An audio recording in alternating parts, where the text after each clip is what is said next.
Hello, everyone, and welcome to Three Coaches, One Topic. My name's Donna Burfield, and tonight I'm joined by Jihen and Nancy. And we've already had a really good conversation for the last half hour about positive intelligence, but we will be bringing you some of those highlights as well. But as always, I like to start off and hand it over to Jihen and Nancy for them to introduce themselves and a little bit about their coaching business before we dive a little bit deeper into our topic today. I'll hand it over to you, Jihen. Okay. Hi, everyone. So my name is Jihen Gatti. My coaching is mainly for leaders and for teams to really improve their performance through improving their productivity and their well-being, with the idea for them to really impact more. So I'm a professional certified coach, ICF coach, and I've been with PQ now for 15 months, I think. And if you wonder what is PQ, that's exactly what we're going to be talking about today. Positive intelligence, mental fitness, PQ. So looking forward to spread the knowledge of what it is during this call. Yep. Great. Thank you very, very much. And I'm excited about this as well. Over to you, Nancy. Give us a little bit about your backstory. Sure. Thanks so much for having me today, Donna. Yes, I'm Nancy Sawyer. I'm located on Cape Cod, Massachusetts. I'm a mom of 2 teens and a runner as well. I'm also a certified coach and a Jay Shetty certified coach. And I help women to master midlife, to deal with navigate through the muddy waters of midlife as things come up. I have also been in the PQ program for, just over a year. I think since last January, and that's how Donna and I shared a nice experience there with that. So I'm excited again to step into this today and talk more about it. Thank you so much. Yeah, and you were one of the first people that I thought about when I thought, let's do, about positive intelligence. Who would be great? So I reached out to you, and I reached out to the Coaches Supporting Coaches, the membership one, and Jihen says, I've done it. So I was like, cool, right, jump on board. Let's do this. And just a quick introduction about myself. So yeah, I'm Donna Burfield, and I'm a joy and purpose parenting coach, and I'm certified and accredited through the ICF, but I'm also going through my ENCC accreditation. Just got to hand in those final recordings. And so we get together to just talk about everything to do with coaching, about ourselves, how we can move ourselves forward personally and professionally. And I am truly, truly blessed with doing this Three Coaches, One Topic, because I just get to meet so many different coaches from different backgrounds and different coaching schools. And I think when we go through a certain program or certification, we tend to stick with what we know. And this is where I am, as I said, blessed that I get to meet ICF, AC, EMCC, Robert Simak, a whole range of coactive and positive intelligence as well. So we really get to learn from each other. Right, today, let's move on. Today, we're going to be talking about positive intelligence. And what I would love to do is, first of all, learn from you two. How did you first hear about it? And what was your experience going through? Because I think we all started on the 10-week program. What was your experience from that? I can start. So I first heard about it. I believe it was my friend Liz who had forwarded an email about the program that was open to coaches. And I looked at it, and I'm always open to learning and stepping into new things. So I have the book here. This is what the book looks like. Same here. So I stepped into that, and for me, it was life-changing. I have for many years in my life, I just had this negative talk in my head, negative loop, and I just always thought this is the way it's always going to be. It's always going to be a battle. And I had just accepted that. And when I started the PQ and downloaded the app and started doing the exercises and the mental fitness and learning all about it, it was life-changing for me, that I could actually take control of that, understand what was happening, and do something to shift that was life-changing for me. And it helped me personally so much that I decided to jump into the certification program so that I can bring that to other people. So that was my experience with it. And the other piece, as I said before, we were in a nice group, a pod of 4 coaches who met weekly to process through the lessons and share what we were learning. And that in itself, I think no matter what you're learning, to be in a group, a supportive group where you can, pass the things back and forth and share what you're learning with each other, helps the process and adds to the experience so much. So it was a great experience for me. Thank you. You're welcome. Well, yeah, same here. So I heard it with a friend coach, so Gatti, and she mentioned this program, and I had to find other people to form the pod. So for those who don't know, we need to go into as a group experience of 3, 4, 5 maximum. And what I like about it, yes, as Nancy was saying, we're always looking to grow and discover new things.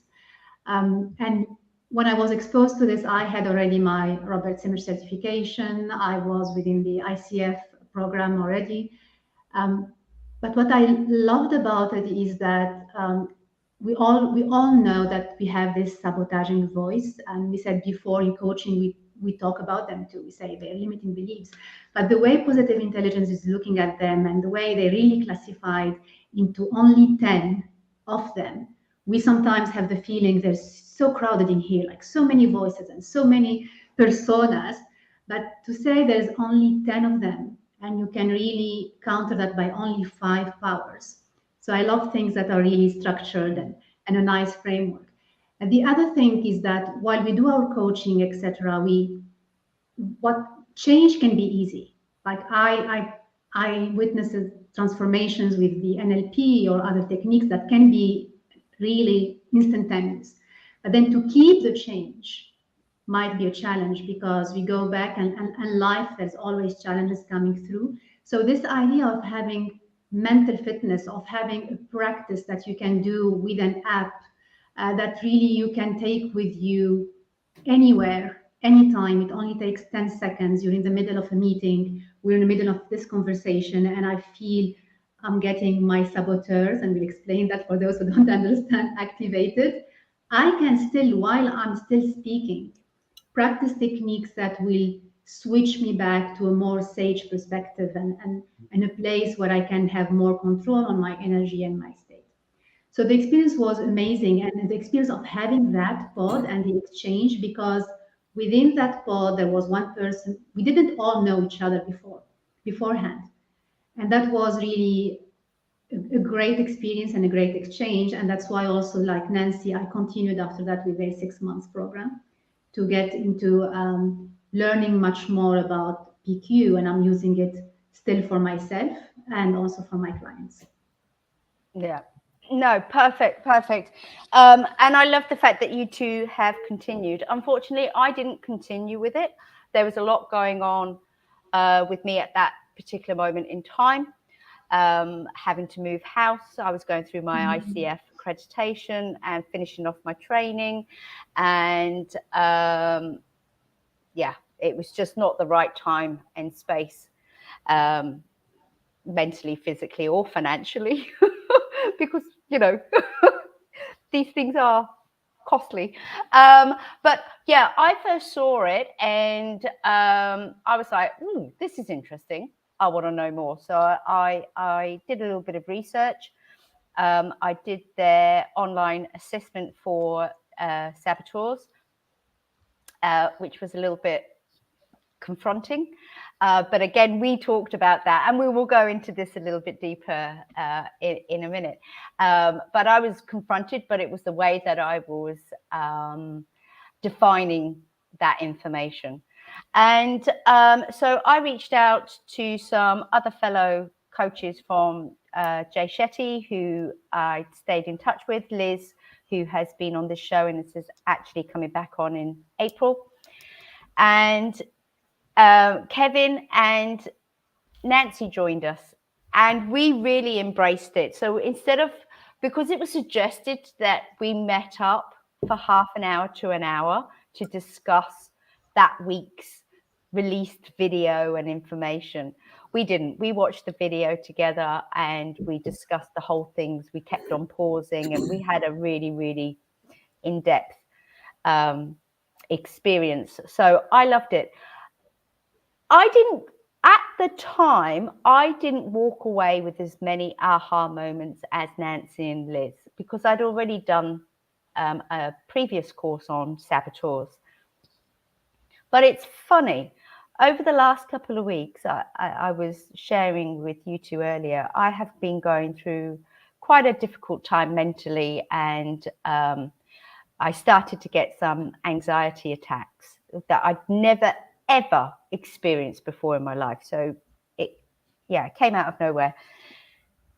And I started to draw on some of the PQs that we learned throughout our 10-week course. And it was powerful. It's really, really helped me calm down and not be so anxious in that moment. So what I would love to hear from you two is, what PQ exercises have you found particularly useful? Which ones are your go-to? I can start. I mean, the one for me is really everything that's related to touch. So we know there's, and for those who are watching and they don't know, it's really just some techniques to get out of the brain and back to our body. So because when we are there's a lot of overwhelm, but we are most probably living in here. So a lot of techniques are either auditive or just kinesthetic or just tactile. So for me, it's this, but not only this. I love touching other stuff. So if I'm talking to you and I need to do some PQ, I'm now on my desk and I will touch the desk, or I will touch my phone if my phone is next to me, or the paper. So anything that is related to touch is what I love most. Plus, while I'm sitting in the chair, so I don't know if you notice, it's just feeling our weight on the chair and the feet, and sometimes I cross my legs all the time. So I'm like, oh, 2 feet, I have 2 feet. So let me put the feet on the floor, and feeling that it just grounds us instantly. Because this mind we need to focus on something. So for me, just shifting the focus from the thoughts into the body. I mean, there's a lot of people, it's not new, focus on your breathing, and it doesn't always work for me. Like if I'm talking to you, where is my breath going? Yeah. How am I going to focus on my breathing when I'm talking? So it's really tactile for me. That's what works better. Yeah. Yeah, and thank you, Jihen. So for me, it's, again, just like you said, it's anything, it's tactile or tangible, right? Because those thoughts, they're just in our head. They're just these things that are floating around. So anything I can physically touch will help to bring me out of that rumination that happens for myself. And I find that I am doing the rubbing the palms together a lot. And I've also adapted it to I'll actually put my hands on my heart and breathe out, and I exhale all the thoughts in my brain. I'm envisioning myself exhaling the thoughts. And another thing that always helps me is physical movement. So to get up out of my chair and walk across the room, or just something to actually physically move my body is something that helps me to get out of my head for myself. Yeah. In fact, both of you have mentioned the ones that I was going to mention. But what I loved the ones as well, I did the finger ones, and feeling the ridges in your fingers. It's about intentional focus to keep you grounded and to shut out that noise. And especially if you are having like an anxiety or a panic attack, it's really good to block those out. I too like the one that you're sitting, about putting your feet on the floor and feeling the ground and underneath your soles of your feet. What I like about that is that you can do that everywhere and anywhere, even if you're in the bathroom or what have you. And I think one of the things that he mentioned when he was talking us through these exercises was this is great if you're in a boardroom or you're turning up for an interview. When people turn around and say, okay, well, if you're starting to feel anxious or nervous, that's very visual. Okay, you're telling people. So he gives you these really good exercises that you can still focus and listen to what the other person's saying, but step back a bit and find your footing, get centered before you then respond rather than react, and being on that reactive mode all the time. So yeah, I think again, it's the same like with coaching. A lot of times you go for a coaching session and you think, well, I haven't got an aha moment, and your coach is thinking, my client hasn't had an aha moment. 2 weeks later, it's just like, aha, now this makes sense. Yeah. And there's something else. It's not, because the idea of PQ is that it's really building the practice of being more present. Yeah. So one thing I use that has nothing to do with coaching or whatever is I hate washing dishes. Like for me, washing dishes was just a waste of my time, and I didn't like it. So to think about positive intelligence is also saying, like, every challenge you can turn it into a gift or an opportunity. This is not a big challenge. It's washing dishes, but still for me it was. So it was like, okay, so I will turn this thing, because for me, it might be washing dishes. For other people, it can be something else that they hate doing, but they have to do. And the way around it that I found is I'm using that to practice my PQ. So I'm not doing this, obviously, but what I'm doing is whatever I'm touching with my hand. So I'm really focused on the sensation of the water, on the sensation of the plates, on how I'm doing that. So that's a practice. So whatever we have always in our daily life, maybe a core or something that we don't like doing it. So one way of turning that way is, okay, so that's my moment to practice. That's my gym moment in terms of my mental fitness, to practice that. It will, one, help us be more present in other instances in our lives, but also it will turn that moment into something not exciting. I wouldn't say that. But it's nice. It gets away the frustration out of it, and you feel you're really using your time wisely. Yeah. And it makes it more purposeful and enjoyable. I mean, you can do it in situations like if you're, in a traffic jam or somebody cuts you up or something, so, make it work for you. This is just coming. Liz, funny enough, we were talking about you, Liz. Looking forward to seeing you next month. She says, I love PQ techniques, lots of opportunities to use it. Has the effect for me of a mini meditation and gives me the pause between stimulus and reaction. Yeah, that's the whole point, isn't it? It is about that pause. It's about taking that pause, and I'm sorry, and then how to shift into whatever's needed in the next moment, or how we want to show up, rather than what's going to show up if we don't take that pause to do that shift. Yeah, absolutely. Now, listen, we talked about the saboteurs, and some people that have no idea what saboteurs are. There are 10 of them. So I'm going to bring this up on the screen. So if you're interested, you can do a screenshot or write them down. So the 10 are judge, victim, pleaser, restless, hypervigilant, hyperachiever, hyper-rational, controller, stickler, and avoider. So we've all done it. We've all done the assessment.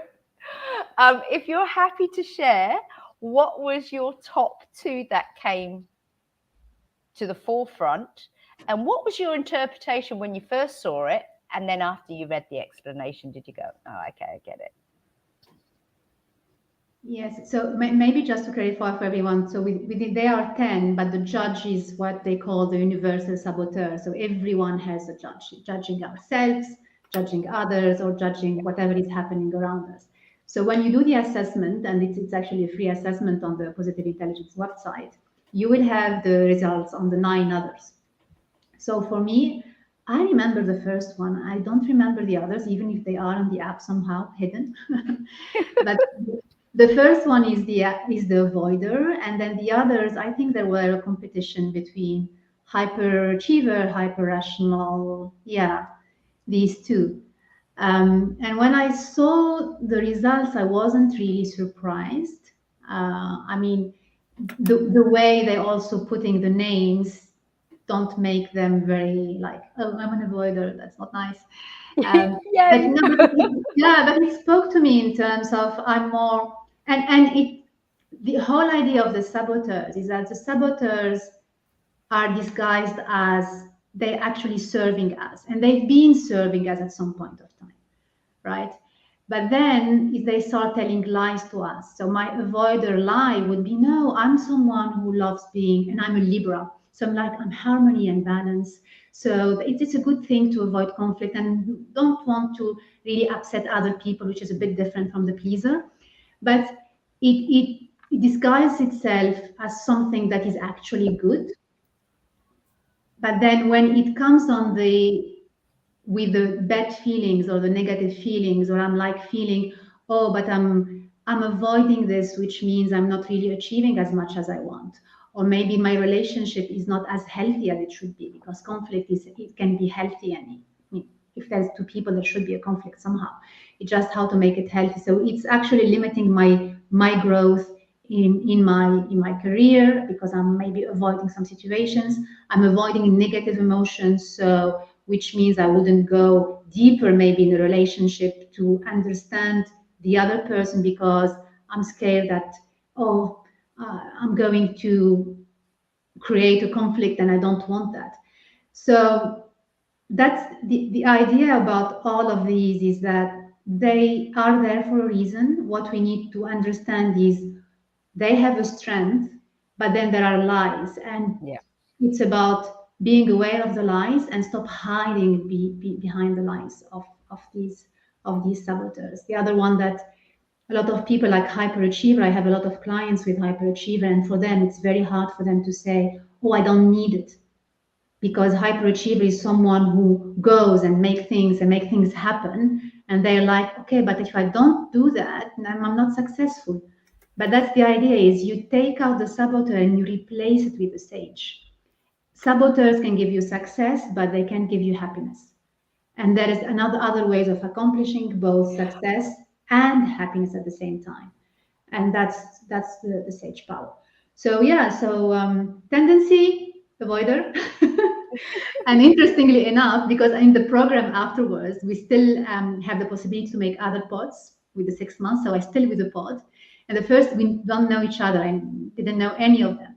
And they're from different backgrounds, someone mainly in Europe. And then when we set the ground, then what's your main saboteur? Avoider. Okay, so there's a reason. So we're a bunch of avoiders, so we better make things happen here. Mm-hmm. Love it. But as you said, it's about being kind to yourself and making when is this appropriate. And also the high achiever one, I think, gets a hard rap, because when you look at the people that are high achievers, look at their occupation, and a lot of the times they need to be high achievers in those job roles. You know, but it's not high achiever here; it's hyperachiever. So hyperachiever. Oh yes. Sorry. Yeah. So okay. Yeah. But it's about, how is this serving you? When does it serve you? So when you're an avoider, does it serve you in certain circumstances? But if you are an avoider in all circumstances, then this is going to be a detriment to yourself and to those around you. So sometimes it can be serving, and other times it's not so serving. Nancy, what came up for you? Yeah, interesting. Jihen, same, like ditto. Avoider is my number one. And again, when I said this was life-changing for me, when I took that assessment and I started learning about all the different saboteurs and what they mean, and like avoider came up as number one. What happened for me was my whole life made sense. Mm-hmm. It finally made sense. And so I was raised in a family where I was the family secret. We didn't communicate. We didn't talk about the elephant in the room. We didn't talk about anything. We just pretended everything was fine and problems didn't exist. And I realize now that was being avoider is my survival strategy. I don't avoid. I mean, I avoid having difficult conversations, doing difficult things, because the way I survived was by being quiet. Mm-hmm. And so the interesting thing is that helped me to survive for all those years. But now that I am a coach and I have a business where I have to promote myself, me being quiet does not serve me at all, in this capacity. So this is something that is imperative that I understand, work with, and improve. So this is why this was life-changing to me. It all made sense, right? The other one that comes up is restless. And I know if Liz is on here, she and I talk a lot about, I'm always signing up for a new webinar, signing up for a new program. And then it's always the new thing, the new thing, the new thing. And understanding that it's about a fear of failure, right? It's a fear of, or perhaps it's a fear of success, right? If I follow through and go through the whole thing, am I going to fail? So it's like, I'll just abandon that and go over here and start the new thing, because I can be successful at that until the cycle starts again. So all of this is about understanding yourself, understanding your patterns, understanding how these things show up, and then understanding what you need to do to push through them to be successful in what you need to do, however it shows up. One other thing I just want to mention is the controller used to show up a lot in my parenting. And as I have two teenagers now, I realize me trying to control their choices in their life is not setting them up for success. So I have become very aware and vigilant in my attempts to not be controlling over their choices, to allow them so that I can allow them to blossom and be capable and independent adults. And I think that that's one of the hardest things as a parent to do, to step back and let them say, really, you're going to do that? Instead of saying, no, you're not doing that. Right. But say, okay, if that's, you know what, try it. Let me know how it goes. Yeah. That hands off instead of being controlling is very difficult, but I'm already seeing incredible results from my own shift in my parenting since I learned that. So I just wanted to share that. No, that's great. And it's all about awareness, isn't it? And understanding that you have to experience certain circumstances to understand the consequences. It's all very well and good somebody telling you, but if you're not feeling it, you're not going to learn from it. So, this is all part of growth. And I think as parents, we want to protect and nurture and look after our children. But we've got to allow them to find out these experiences and build that resilience themselves. So when I did it, stickler and controller came up, and that was quite confronting because for me, that represented somebody who has to have it their way and is a perfectionist and all the rest of it. Whilst I'm not, I would say I'm a high achiever with regards to whatever I do, I want to do well. And so I unpacked it a lot, and knowing my sort of like tendencies with regards to ADHD and with my children who have got ADHD tendencies, there has to be order, there has to be routines put in place in order for people to function and to reach their best, potential. So I think my initial reaction was, oh my God, I'm such a controlling person. And then it was like, well, hold on a second. Are you really, really controlling? And like you, Nancy, I allow my children to fail. I allow my children to take consequences for their actions. I have high expectations for myself. I don't seek or want to have perfection.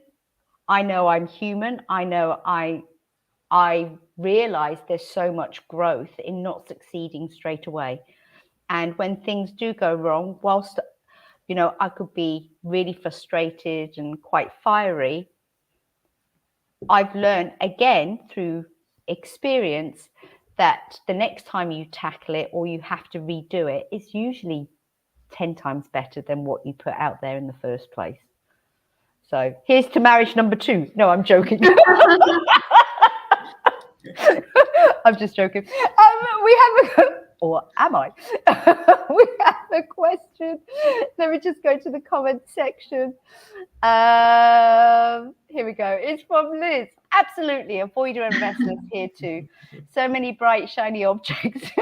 Avoid the possibility of failure, success, and uncomfortable feelings. But that's a human nature as well. I think it depends on your life experiences of there comes to a point where enough is enough, isn't it? Mm-hmm. What do you mean? Yeah, I didn't get it. Well, doesn't there come to a point in your life, if you're an avoider or don't have those confronting difficult conversations, and you are a people pleaser, you're getting taken advantage the whole time and you're feeling worse and worse about yourself. Doesn't there come a point in your life where you go, hold on a second, enough is enough. I am not taking this. I am worthy. I can do this. I am not going to be put down or feel inferior. I think it depends. I wouldn't say that would happen to everyone because they wouldn't be aware of what's the problem. They will be aware of, we will be aware of there's something wrong because we're not feeling well, etc. But as I said, for me, avoider is like, no, but I actually empathize with people and I actually love balance and harmony, etc. I haven't seen it like, no, that's something bad and I need to change it. So, and I know a lot of hyperachievers, for them, being a hyperachiever is not an issue, or being a hyper rational, no, like logic is fine. Logic is how things needs to be done, and it's A plus B equals C. So there will be the feeling, obviously we will get, for me there's 2 ways. We will have enough of it. It can be like there's just a burnout. Yeah. Like, because we don't know what's really the issue. We think this as Nancy was saying, this was a survival strategy. To get one, we need to understand that it's not working anymore, and not everyone can understand specifically that. And second, what to do instead. Like, even if I know this is not working, it's not easy for anyone to make a change if they don't know what to do instead, and they have the confidence that instead will actually, they're capable of doing it, because there's a lot of things about change and how change is difficult, and whatever you've been doing for years, and it's difficult for you to change and put a new habit, which is not necessarily 100% true. So that's why I think there's a lot out in there. We're talking about positive intelligence. That's one way of doing it, but there's a lot to be, as Nancy was saying, it's really to be aware of what's happening. And she mentioned it was an eye-opener for her, and everything made sense then when she looked at her assessment results. So I think just anyone at any point of time needs to take the opportunity of everything that's outside in there to understand themselves better, rather than reaching a point where saying enough is enough, but then what to do instead, and what's the cost of waiting till having that feeling, because the body is going to speak. Like, if we're still going to rationalize, whatever is happening in our body is just our body crying and shouting, hey, please pay attention, this is not working. Yeah. But what is the this? What's the message and what to change? That's what we need some help with. Mm. Yeah, if I can step in, Jihen, you just gave the most perfect description for why everyone can use a coach.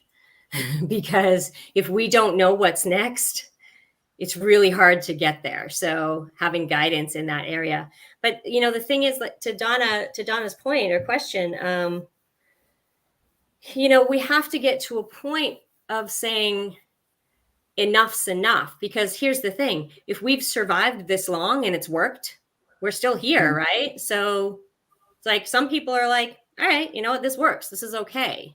I'm still here. But then there are some people who have a shift and say, that's enough. If you think of leaving a relationship that isn't working, or an abusive relationship, you suffer through it for so long and eventually say, I'm not putting up with this anymore. And then you make the shift. So it has to get so bad that the unknown is better than what's happening right now.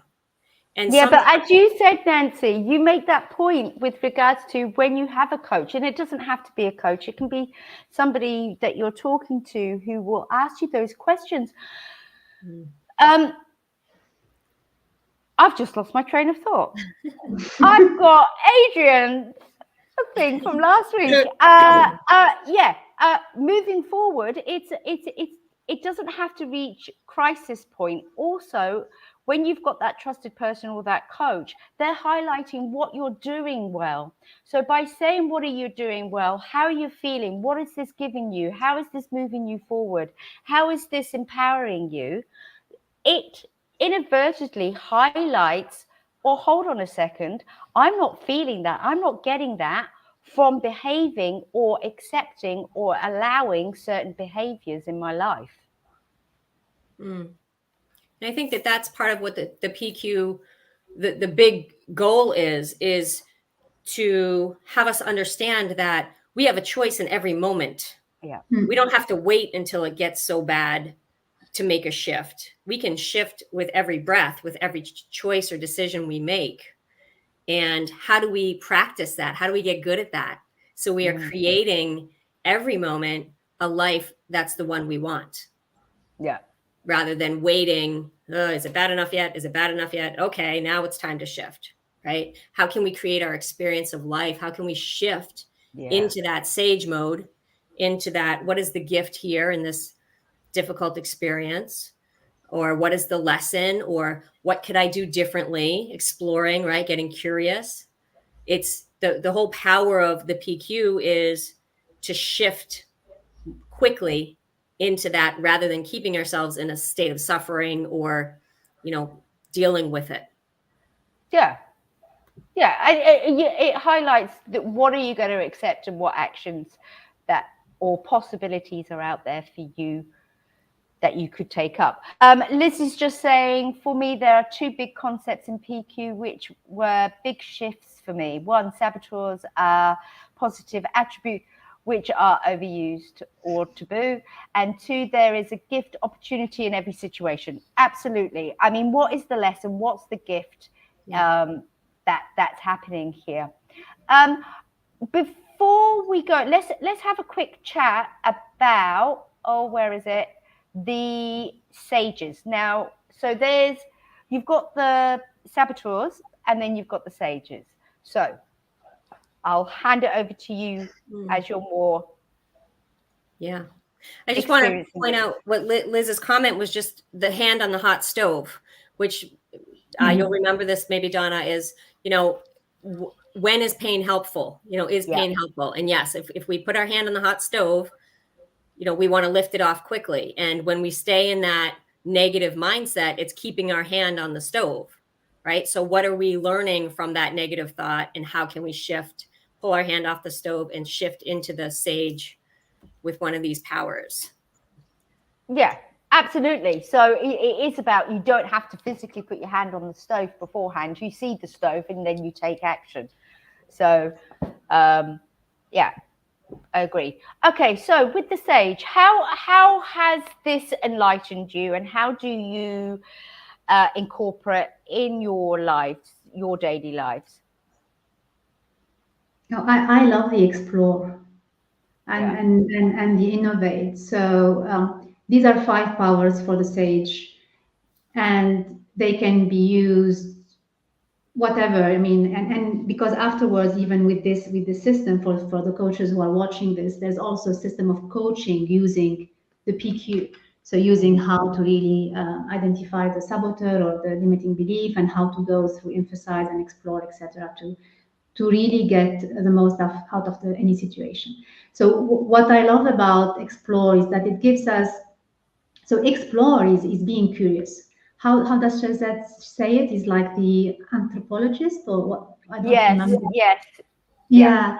So it's like exploring. It's like being curious, and that maybe also based on my avoiding tendency. Like if there's a conflict, is rather than focusing on, oh, I'd rather avoid the conflict, or things is not that. I mean, this is going to harm the situation. Is if another person doesn't agree with me, is more like being curious of, so what's their point of view? What's happening in here? Looking at it from their perspective, and getting into that in terms of, it improves the relationship tremendously. Oh, another one, innovate, because there's this tool that I really love, and it's explore and innovate for me at the same time. Is when there's someone is saying something when we are brainstorming. So I use this a lot also with my client for leaderships, etc., or for how they manage their teams. Is instead of you give a suggestion, instead of me coming with my own specifically or criticizing yours, there's this game of saying what I love, what I like about this, what you said, or what I love about this idea is, and I need to say something. Like I need to find something that I really love. I'm not being like, I'm not lying when I say I love this. So I'm not like, I love your idea, Donna, this is amazing. No, I can say what I love about your idea is that it includes this and this and that. And I build on it. So it's and you can go crazy. So the innovate is you can go crazy, you can say whatever, and it really allows us to expand our perspective, to think about different things.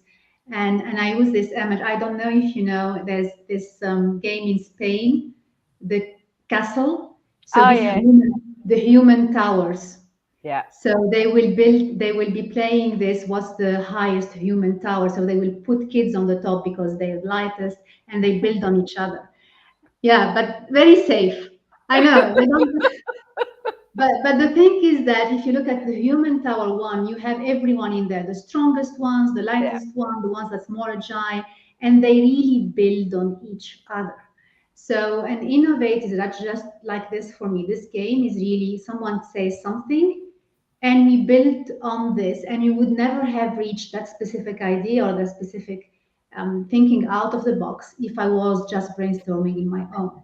And it's a game, and it's the other thing I love about these is just makes them fun. Like it's there, they can be light. It doesn't need to be serious. Actually, it shouldn't be serious at all. It's just taking things with a certain lightness and groundedness. And yeah, so these are my 2 best ones. I don't know about you, Nancy and Donna, which ones do you really like? Can I just hop on to the back of that one, Jihen? Because I think, Nancy, correct me if I'm wrong, because you did it with me as we were going through it. Didn't he talk about being in a sort of like brainstorming session, gave that example, and somebody was mentioning about a bike or something, and he turned around and said, well, actually, that's not such a bad idea, because you're talking about us getting out of the office so we can have exercise and fresh air. Whilst we might not be able to all go on a bike ride, how else can we incorporate us getting fresh air and exercise? And then it led, so from a quote, maybe a silly comment, actually moved them forward and came up with a better idea, thinking outside the box, and actually incorporated mental and physical wellness. So I just wanted to point that out, that again, there's no silly ideas, and there's always like, why did you think that? Oh, okay, that's interesting. It will give us this opportunity. Go ahead, Nancy. Sorry. Yeah, no, that's great. And that's about, assuming that there's 10% right in anyone else's comment or suggestion, or even if you don't agree with their opinion, find the 10% that you do agree with, or that's good, and you say, yes, I like this, and that's the yes and interactions that he teaches. To the sage powers, as an avoider, the activate is huge for me, because again, as an avoider, I don't want to do things, or I'm avoiding doing it. So I use the activate power. I just need to do it. And you've heard me talk probably before about Mel Robbins and the 5-second rule. Love. 5, 4, 3, 2, 1, Yeah. do it.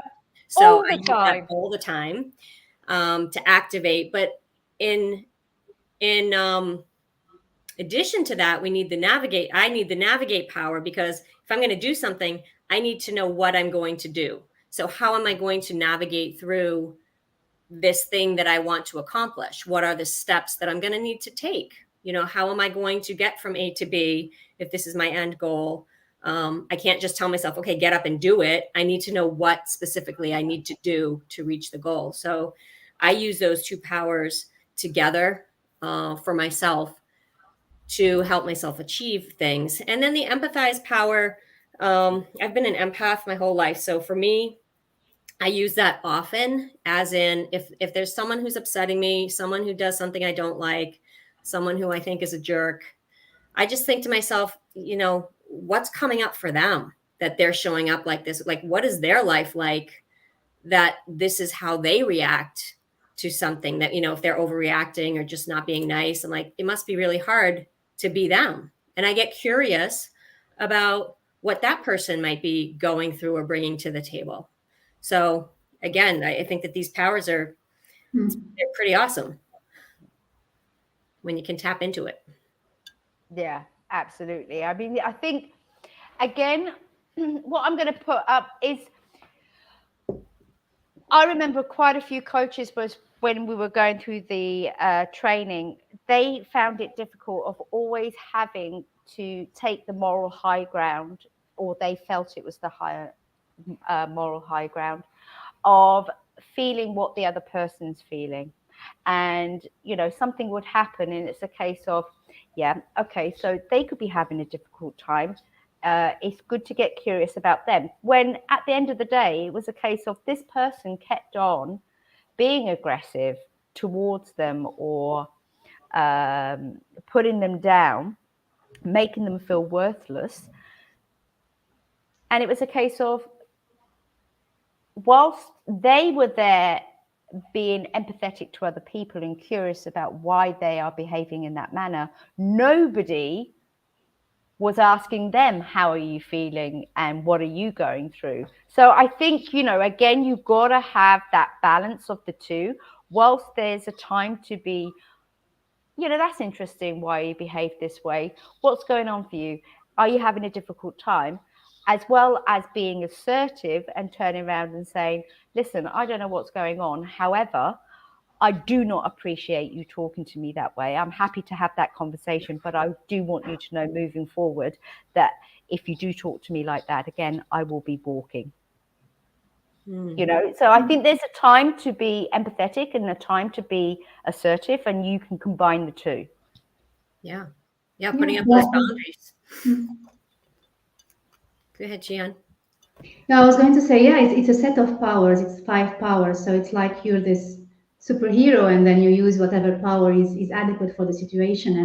And going back to empathize, what you're saying, Donna, is that because empathize can be empathizing with yourself, which is the hardest thing to do, actually. So it's also when you empathize with yourself and you say, but I don't deserve this. I love myself more. And I love myself so much that I would say no. So you actually still use empathize, but how you use it and for whom. So you empathize with yourself, you empathize with the other person, but you empathize also with yourself. And then you take the activate, or you take the navigate, to understand what's your main values and what it is that is really dear to you, and how do you want to be to make that. What I love and what I like about it is, like, you play with them. They're 5 powers, but they're only 5. And that's the beauty. And that's what Nancy was saying before, how she used it also in her parenting, is that you take this system and you apply it in parenting, in how you manage your career, in how you manage your relationship, in how you manage your team, in how you manage your conflicts. and I see that working. It's just one simple system, 10, 5, and you can apply in different variations for any context in our lives. Yeah, no, absolutely. Listen, I know, Jihen, you're going to be rushing off in a minute for iftar, and I'm not going to stop you because you must be hungry. So, but before we go, I am just going to put this up for those that are interested in this 10-week program that we talked about. Now, you can reach out and go to www.positiveintelligence.com/100x. And they've got, I think it's a free program. You have to put in some information and so forth to see if you're able to do the course. I highly recommend you do it. It is super, super powerful stuff. And not only that, you make really lasting friendships and within your pods. And, you know, there's that collaboration and that sense of community. So I can highly recommend that. Also, what I'll do is I've got a few more links that I will share. And I will do that in the replay posts and add it when I post them in the next couple of days for you to click on. So for the saboteur assessment and so forth. But just go to Positive Intelligence and they will give you all that information. Ladies, is there anything else that you would like to share in part with anybody that's curious? And you don't have to be a coach to go into this. This is great for Joe Schmo off the streets. Yeah, Nancy. Yeah, I just want to say thank you for this discussion. It's wonderful to explore it over and over and deeper because it only deepens the learning. So I encourage anyone that's interested to hop into this, to learn a little bit about it, to try it and give it a try for, you know, an amount of time, 6, 8, 10 weeks, whatever it is, because that's how lasting change happens, is when we intentionally do things for a period of time to see if it's going to change, not just trying it once or twice, like I've done many times in the past, I will say. But so keep going, everybody. And Jihen. Yes, same here. I mean, if you are a coach, because I think that program and that grant is only for coaches. So if you are a coach, I really highly recommend for ourselves, because we always need to grow and explore, to also meet other coaches and make new friendships. But also it will be very useful as a tool for our clients. For anyone who's not a coach, I also highly recommend, I mean, Donna will put the assessment for the saboteurs, to go through the website, look at Positive Intelligence, do the assessment, see how it goes. And there's a lot, like I use it specifically for my clients. I also give a free debrief on the assessment for whoever is interested into doing that, because I think it can be, you can turn it either way. Like, you can do the assessment to understand why you're not performing that way. You can do the assessment to understand why you have problem with your children. You can do the assessment to understand your leadership thing. It's anyway, depending on the context, it really adds value. So go and do it. And for me, we didn't use the terminology mental fitness a lot, and I love it, so I'm going to say it.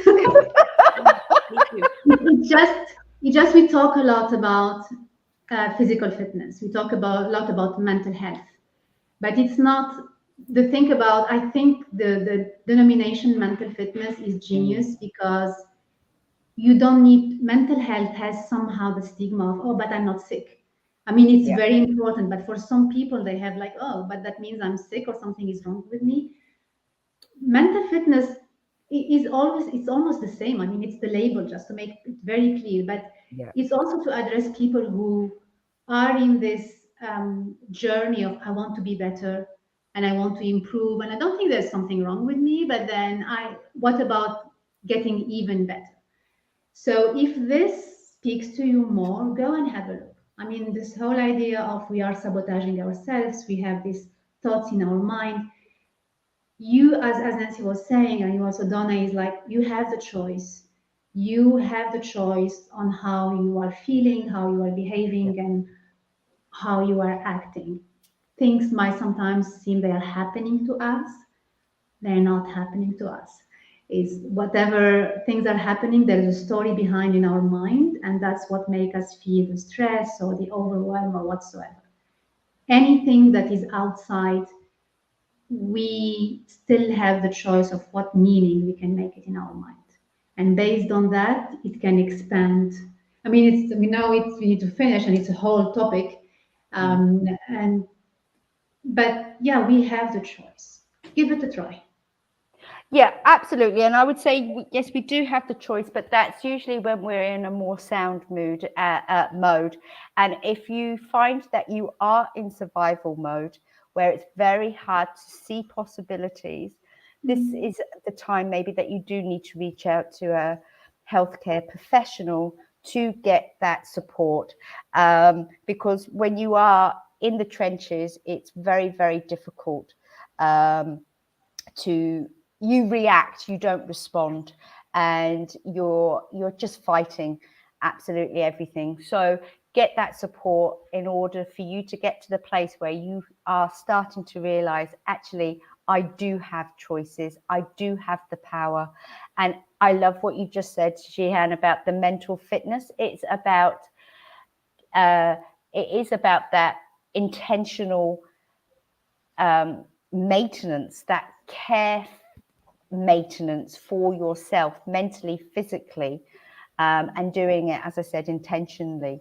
And it's a skill, it's a muscle. You've got to practice and incorporate it. Like diets don't work. Healthy eating does when you don't put it in a diet and restrict yourself from certain food types. So it's the same with, the positive intelligence, incorporating it into your life. It's part of your toolkit. You can go to it. It's empowering, and it just makes you pause, reflect, and realize, actually, I can handle this better, or this has been highlighted. Why is this raising its head to me? Yep. Nancy, it looked like you were going to say something. Yeah, no, I just like, you're right. I mean, it's part of your self-care. It's part of my self-care. Yeah. It's all of that, the health, the fitness, the mental fitness. It's, yes, absolutely. Part of your self-care, taking care of yourself physically and mentally. Absolutely. Well, I will be putting this link again in Coaches Supporting Coaches as well. And anybody that does those assessments who aren't coaches, if you do end up hiring a coach or want to discuss this further, most of us would have heard about this at some point. And if not, then you are exposing them to some wonderful tools that they can invest in as well. So on that note, I will say thank you so much, Jihen and Nancy. Nancy, thank you so much for joining us for the first time. I know it won't be the last time. Yeah. And I really do appreciate your expertise and input on positive intelligence. It really has ignited me to get out and read the book again. By the way, there's the book. Little plug, 10%. No, I'm joking. Yeah, grab the book. It's very, very interesting. So on that note, everybody take care and have a wonderful evening. Good night. Thank you so much, Donna. You're welcome.